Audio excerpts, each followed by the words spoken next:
Hello everyone, welcome to Earn Academy. तो आज का डिस्कशन जो है हमारा, आपको थंबनेल से ही पता लग गया होगा कि पत्नी के आगे पति का नहीं चलेगा, राइट टू प्राइवेसी का अधिकार। अब आप बोलोगे मैम ये कैसे पॉसिबल है, क्योंकि राइट टू प्राइवेसी का जो अधिकार है वो तो हर एक इंसान के पास है, चाहे वो मैरिड है चाहे वो बैचलर है। मतलब इट डजंट मीन कि पत्नी का ही रहे या फिर पति का ही रहे। तो ये क्या कंसेप्ट आया, आज आप क्या लेकर आए हो हमारे लिए कि पति का राइट टू प्राइवेसी का अधिकार ही नहीं रहेगा। तो बेटा आज हम इसी के बारे में चर्चा करने वाले हैं इसी सेशन में कि क्यों आखिरकार पति का राइट टू प्राइवेसी का अधिकार नहीं रहता है जब उसकी शादी हो जाती है, और किन केसेस में उसका राइट टू प्राइवेसी का अधिकार नहीं रहेगा। ठीक है, ऐसा भी नहीं है कि मतलब अगर कोई पति फोन यूज कर रहा है और पत्नी बार बार देखे तो उनका राइट टू प्राइवेसी का अधिकार नहीं है। इस सारी की चीजों के बारे में हम डिस्कशन करेंगे। तो आज का सेशन आपके लिए इस बारे में रहा। तो अब अगर मैं आपको बता दूं कि अर्न अकेडमी की, देखिए आप अभी अगर सब्सक्रिप्शन लेते हैं तो 40% आप सेव कर सकते हैं। कोड आपको यूज करना पड़ेगा पूरी 21। जो हमारे अपकमिंग बैचेस हैं, ये आपको पता ही होगा, कॉम्प्रिहेंसिव बैच हमारे अनिल खन्ना सर का है जो 12 जून से स्टार्ट हो रहा है। Maharashtra rapid batch, Aarambh batch, Prarambh UP judiciary, Rajasthan minor and Himachal Pradesh जो रैपिड रिवीजन वो भी चले रहा है। तो ये सारे के सारे जो बैचेस हैं हमारे स्टार्ट हो चुके हैं, कुछ स्टार्ट हो चुके हैं, कुछ अभी स्टार्ट होने वाले हैं, राइट। तो ये सभी हमारे जो बैचेस हैं आप देख सकते हैं इनको, और स्पेशल क्लासेस भी हमारी होती हैं, आप उनको भी एक बार देख सकते हैं। उससे आपको ये पता लगेगा ना कि किस तरह से हमारे प्लस की क्लासेस लगती हैं। तो आप जल्दी से सब्सक्रिप्शन लीजिए, क्योंकि 40% ऑफ जो है अभी अप टू 40% है, उसके बाद में प्राइसेस हाइक होने वाले हैं। देखिए यहाँ पर आपका लिखा हुआ है कि देखिए अप टू 40% अभी तक तो ऑफ होगा, लेकिन उसके बाद जब प्राइसेस हाइक हो जाएंगे तब आपको दिक्कत आ जाएगी। तो अगर आप अभी यूज करते हैं पूरी 21 कोड, तो आपको अभी जो डिस्काउंट चल रहा है बच्चा, उसी डिस्काउंट में आपको ऑफर्स मिल जाएंगे, उसी डिस्काउंट में आप कोर्सेज को परचेज कर सकते हैं। ये हमारे डिफरेंट कोर्सेज रहे, जैसे आरंभ कॉम्प्रिहेंसिव बैच है, पूरा का पूरा ये 12 मंथ्स का बैच है, जहां पर आपको हर एक सब्जेक्ट अच्छे तरीके से पढ़ाया जाएगा। प्री और मेंस की तैयारी कॉम्प्रिहेंसिव तरीके से होगी। हिमाचल बैच हमारा स्टार्ट हो चुका है, पूरी 21 कोड यूज करेंगे तो आपको इसमें भी डिस्काउंट मिल जाएगा। बाकी हमारा टारगेट यूपी जुडिशरी बैच है, और भी हमारे बहुत ज्यादा बैचेस हैं जो चल रहे हैं, जो आपको मैंने पहले बता दिए। तो इस तरह से आप अर्न अकेडमी का जो है परचेज कर सकते हैं सब्सक्रिप्शन, मैं कह रही हूँ क्योंकि प्राइसेस बेटा हाइक होने वाले हैं। तो पूरी 21 कोड यूज करेंगे तो आप जो है परचेज कर सकते हैं और ऑफर भी पा सकते हैं। अब चलिए आज का मुद्दा है कि पहले शादी हुई। अब शादी हुई तो स्टार्टिंग में तो पति पत्नी के, जैसे हस्बैंड वाइफ की शादी हुई, लड़का लड़की की शादी हुई बेसिकली, तो शादी हुई तो पहले तो सब चीजें बहुत अच्छे से चल रही थी, राइट। स्टार्टिंग में शादी का ऐसा ही होता है, स्टार्टिंग में हमेशा सब कुछ अच्छे से चलता है, लेकिन आते आते धीरे धीरे आते आते दोनों में लड़ाइयां होना स्टार्ट हो गई, पति और पत्नी में लड़ाई होना स्टार्ट हो गई। एक टाइम ऐसा आ गया कि पत्नी ने पति के खिलाफ लीगल नोटिस जो है वो सर्व कर दिया, और उस लीगल नोटिस में क्या क्या बातें कही गई, क्या क्या एलिगेशंस लगाई गई कि जो पति है वो डोमेस्टिक वायलेंस का भी यहाँ पर चार्ज लगाया गया, यहाँ पर क्रुएलिटी का चार्ज लगाया गया, प्लस यहाँ पर साथ में एडल्ट्री का भी चार्ज लगाया गया। Domestic violence, cruelty plus adultery का यहाँ पर चार्ज लगा।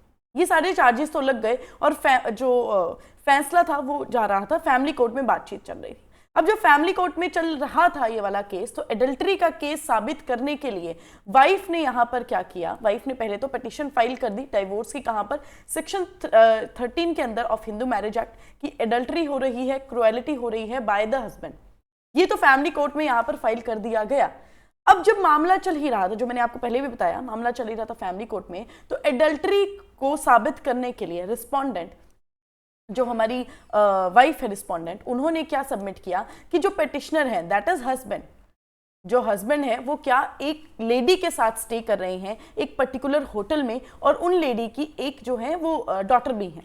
तो ये यहाँ पर वाइफ ने जो है कोर्ट के सामने वो लेकर आई है पेश, और इसी के लिए यहाँ पर वाइफ ने फेयरमाउंट जो जयपुर में होटल है, वहां पर ये डिस्कशन, वहां उस होटल की ये बातचीत हो रही थी। तो होटल से उन्होंने क्या मांगा, सीसीटीवी फुटेज मांगी वाइफ ने बुकिंग डिटेल्स मांगी, ये सब कुछ होटल से मांगा। लेकिन होटल ने ड्यू टू प्राइवेसी क्या कर दिया, ये सब चीजें देने के लिए वाइफ को मना कर दिया। अब वाइफ एप्लीकेशन लेकर गई फैमिली कोर्ट में कि देखिए मुझे ये अडल्ट्री प्रूव करनी है, आई नो कि जो मेरे हस्बैंड थे वो इनके साथ रुके थे रात को, 2-3 रातें ये जो है दूसरी महिला के साथ रुके हैं, तो इसलिए मुझे बुकिंग डिटेल्स वगैरह चाहिए। तो फैमिली कोर्ट ने इस बात को हाँ कर दिया, एप्लीकेशन को उनको मान लिया गया, और ये होटल में बोला गया कि ये जो डॉक्यूमेंट्स हैं, जो जैसे बुकिंग डिटेल्स वगैरह या फिर सीसीटीवी फुटेज जो है आप कोर्ट में पेश कीजिए।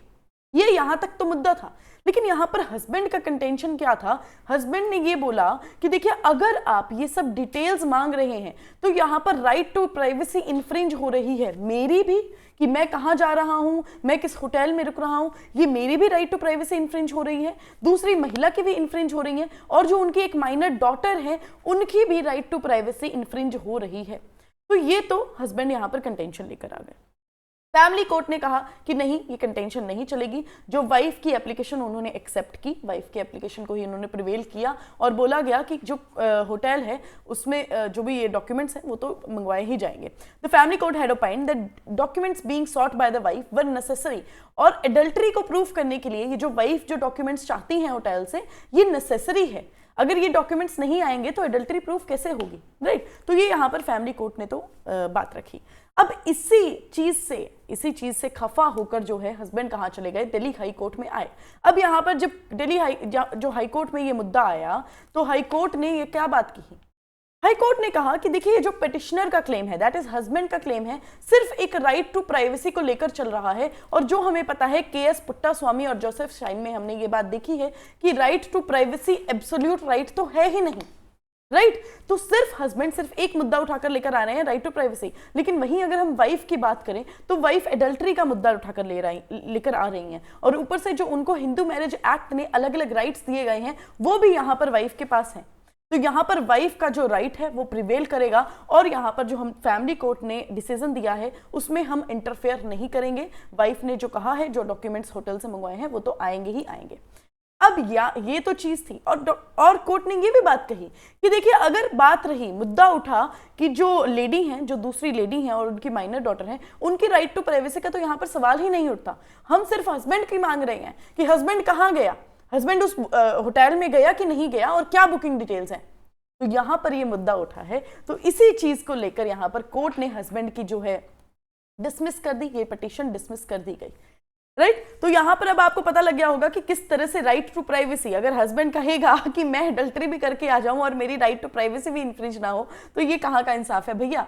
तो कोर्ट को भी ये चीज दिखती है। It's not about husband only. अगर ऐसा लगेगा आपको कि हाँ हस्बैंड्स के साथ ही ऐसा होता है, तो ऐसा नहीं है, ये वाइफ्स के साथ भी सेम रहेगा। ये किसी भी, ये जेंडर बेस्ड चीजें नहीं होती, लॉ जेंडर बेस्ड चीजें बात नहीं करता है, ठीक है? अगर वाइफ भी ऐसा करती और ये सबूत जो है एडल्टरी के सबूत यहाँ पर हस्बैंड के द्वारा इकट्ठे किए जाने होते, तब भी यहाँ पर यही सुनवाई होती, ठीक है? तो एडल्टरी वैसे भी तो जो है हमारा ग्राउंड है, हमारा डाइवोर्स का ग्राउंड है, तो इसलिए ये जो है मुद्दा यहाँ पर उठा है, और ये हमारी राइट टू प्राइवेसी के अकॉर्डिंग जो है जजमेंट आई है। केस का अगर मैं नाम बोलूं तो Sachin Arora versus Manju Arora, decided on 10th of May 2023। और यहाँ पर जजमेंट जो है वो किसने दी गई थी? ऑनरेबल जस्टिस रेखा पल्ली के द्वारा ये जजमेंट दी गई। तो आई होप आपको ये सेशन अच्छा लगा होगा, आपको पता लग गया होगा कि राइट टू प्राइवेसी का अधिकार अब किस तरह से चलेगा और किस तरह से नहीं चलेगा। हस्बैंड का पत्नी के सामने चलेगा राइट टू प्राइवेसी का अधिकार या फिर नहीं चलेगा, और ये वाइस वर्सा भी काम करता है। It's about wife's also, right? तो बेटा आज का सेशन तो हमारा यही था। आई होप आपको अच्छा लगा होगा, आई होप आपको कंसेप्ट समझ में आ गया होगा, जजमेंट आपको समझ में आई होगी। अगर ऐसे और भी जजमेंट्स आप जानना चाहते हैं तो आप अनअकैडमी के चैनल को सब्सक्राइब कीजिए, वीडियो को लाइक कीजिए, और हम आपके सामने और मुद्दे लेकर आएंगे। तब तक प्लीज अपना ध्यान रखिए। Thank you so much.